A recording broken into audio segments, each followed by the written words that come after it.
Hello and welcome back to another episode of Pie Guy and Brodeur. One voice, two minds. I'm your host, Pie Guy, and before we begin, you may be wondering, maybe pondering that question, where in the world can I find the rest of these spectacular episodes in this one-of-a-kind podcast? Well, great question. You can find this podcast on YouTube, on the one and only Brodeurland channel, and of course, Spotify. Now, today on this episode, we're talking all about that word reflective. That's right. And we're going to talk about what that exactly means. And you know what? How can we really be reflective in our lives? Now, to help me along this discussion and this exploration of journeys for this episode, we're going to circle back with the one and of course the only Brodeur of Brodeurland, Mr. Brodeur. Hey, Pie Guy. That is right. We're going to be talking all about this word reflective. And you know what, Pie Guy? What is that, Mr. Brodeur? This word is probably one of the most misused and most abused words that we're going to talk about throughout these series of episodes. Wait, Mr. Brodeur. You said like misused, abused words? Like people aren't using it right? You got it, Pie Guy. So many people reflect too much on situations that they end up dwelling upon those situations or experiences, and also maybe inflate their egos if it's success. So today we need to talk about how we can balance that in our lives. All right, Mr. Brodeur. Well, I'm ready to slice into this word, and hopefully by the end I can reflect on our talk and do so more productively and correctly, right? Maybe having a good balance upon it. So let's get rolling. And so, Mr. Brodeur, let's start with the one and only normal question we get rolling with all of our shows. What does it mean to be reflective? What does that look like in my life? And of course, the lives of everybody listening right now. Okay, Pie Guy. Well, for me, the Brodeurland definition for reflection, it goes like this. You must look back at things that have been done or said in order to learn from and move forward with a purpose. You see, Pie Guy, we have to rip the Band-Aid off and actually face those mistakes, those moments that are hard for us to face so we can learn from them. And here's the important part. We've got to move forward. If we don't, well, there's a good chance it will happen again. We will end up repeating those same mistakes. But also, here's the deal, Pie Guy. It's not all about mistakes, but also our successes. See, can you look back to learn why you succeeded? And more importantly, can you try to repeat that success? It's like this quote. Which quote, Mr. Brodeur? Please elaborate. Well, Pie Guy, it's this one by Katie Martin. And Katie Martin says this, reflection, looking back so that the view looking forward is even clearer. Again, one of the most important parts of being reflective is you have to look back. That means you've got to look at those mistakes and don't forget again those successes as well. So let's start with the hardest one, our mistakes. And as a kid, I hated mistakes. Pie Guy, I was and still am today a big perfectionist. Really, Mr. Brodeur? That is hard to believe. I mean, since you love using mistakes and failures as your motivation, I would not really guess that you were a perfectionist. Yeah, that's true, Pie Guy. And most people that don't know me may not really think or even believe that I'm a perfectionist, but I was growing up, and you know what? I still am today. As a kid, I always wanted to be perfect. A perfect season in soccer or at video games. Even when I started driving, I had this old Simpsons game that I would play, and you could get into cars and things like that. And I would try to drive perfectly in those video games, right?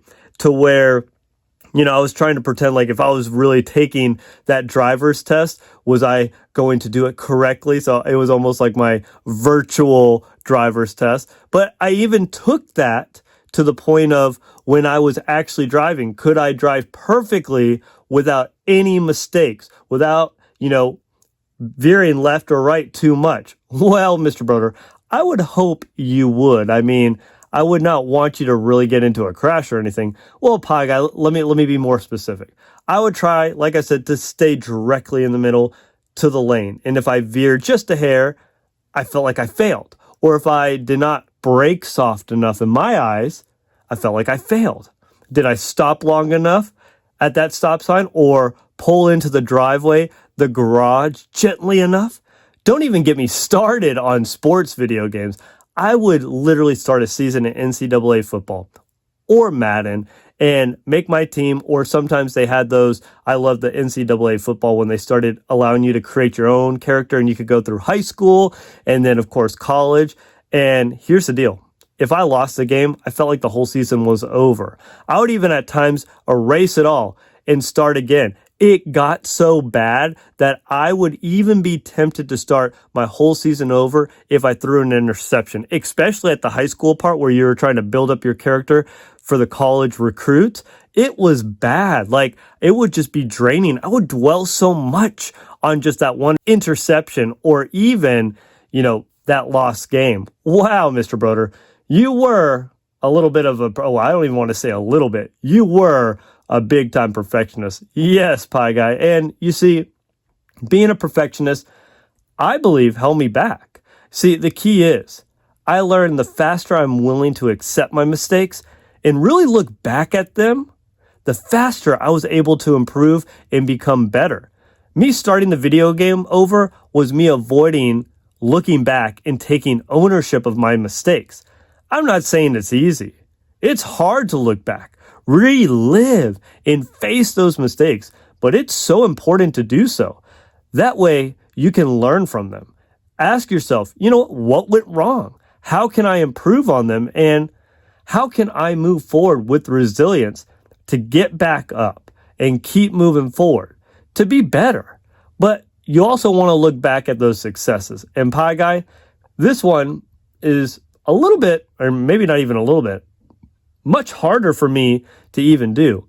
Well, Mr. Brodeur, I will say this one does not really surprise me as much since you are open to failing and learning from your mistakes. But as a perfectionist, wouldn't you enjoy success? That's a little confusing to me, Mr. Brodeur. Well, Pie Guy, that is true.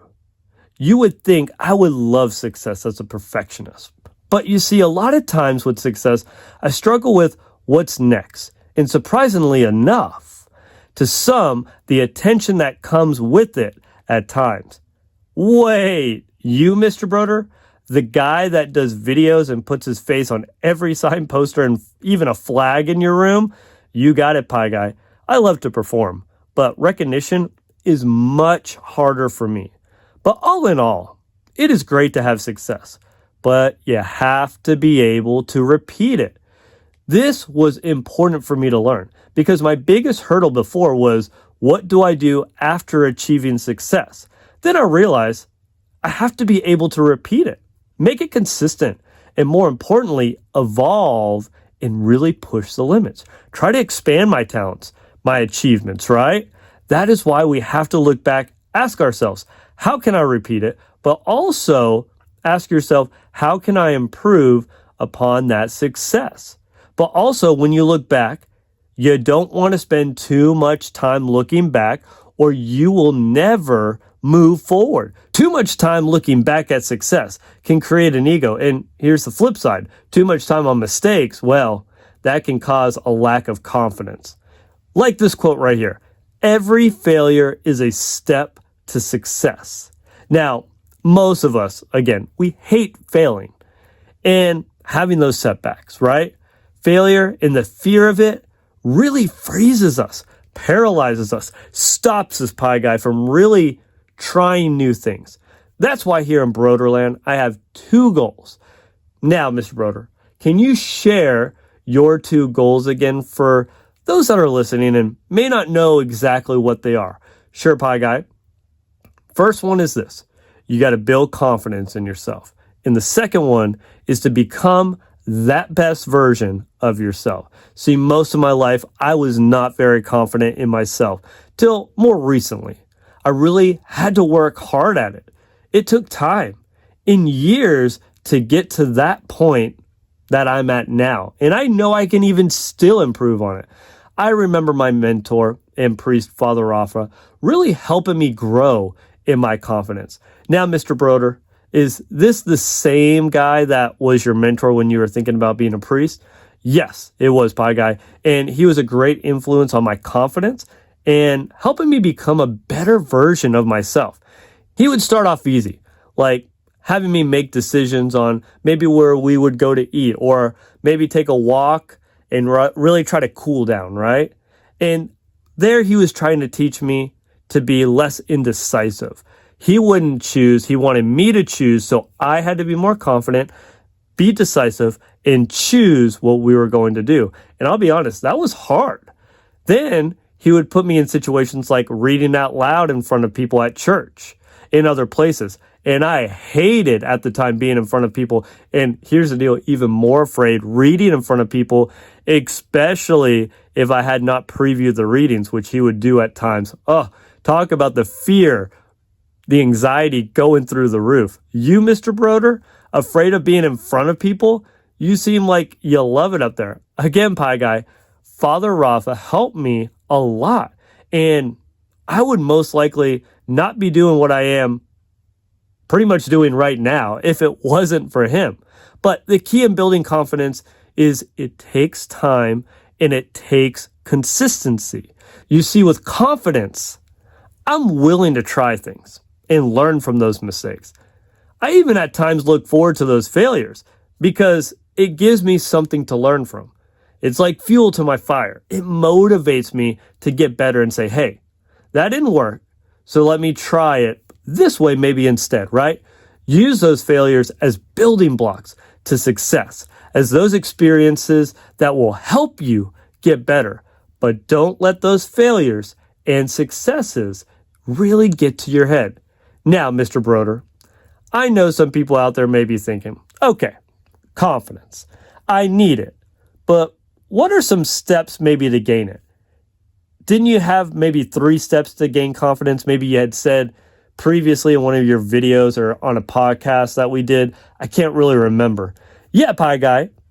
And this is the 3 steps. So if you want to break down how to gain confidence, I look at it this way. You got to have knowledge. That's step 1. You got to gain skill.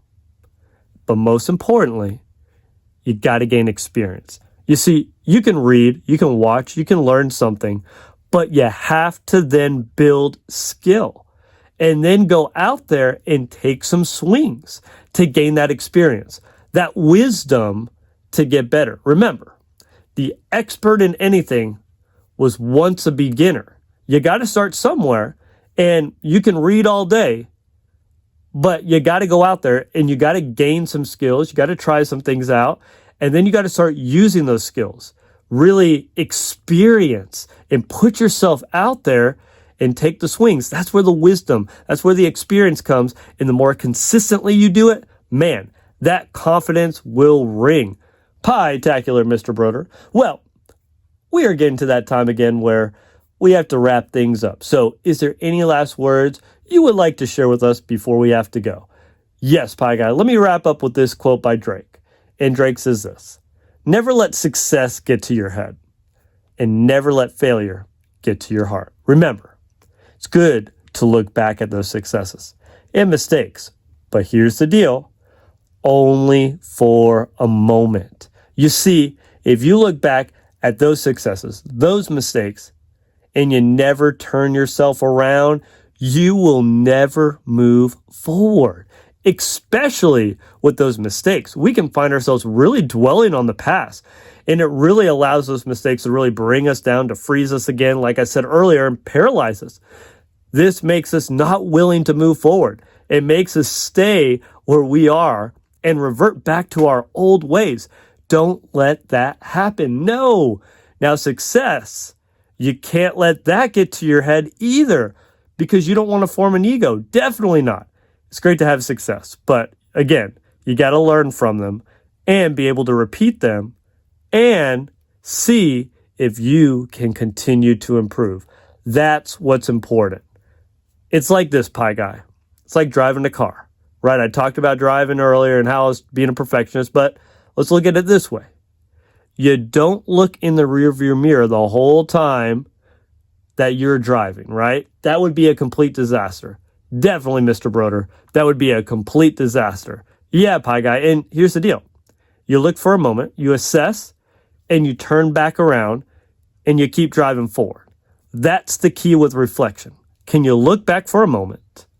Can you take your life's adventure and really turn it around so you can march forward with what you've learned, so you can improve yourself and really become that best version of yourself? There you have it, folks. Mr. Brodeur, another Pie-tacular episode. And again, thank you. It was a pleasure talking with you and really picking your brain on this word reflection, right? Being reflective. And remember, my friends, stay infinite. And Mr. Brodeur, finish us off in style like you always do. Sure thing, Pie Guy. So always remember, you all make each day a special day by just you being you. There's no one in the whole world like you except you. And I like you just the way you truly are. It's good that you exist, but here's the deal. You got to go out there. You got to be reflective. You got to turn around for a moment at those successes and those mistakes so you can learn from them and grow from them and really become that best version of yourself. So until next time, Brodeur out. Peace.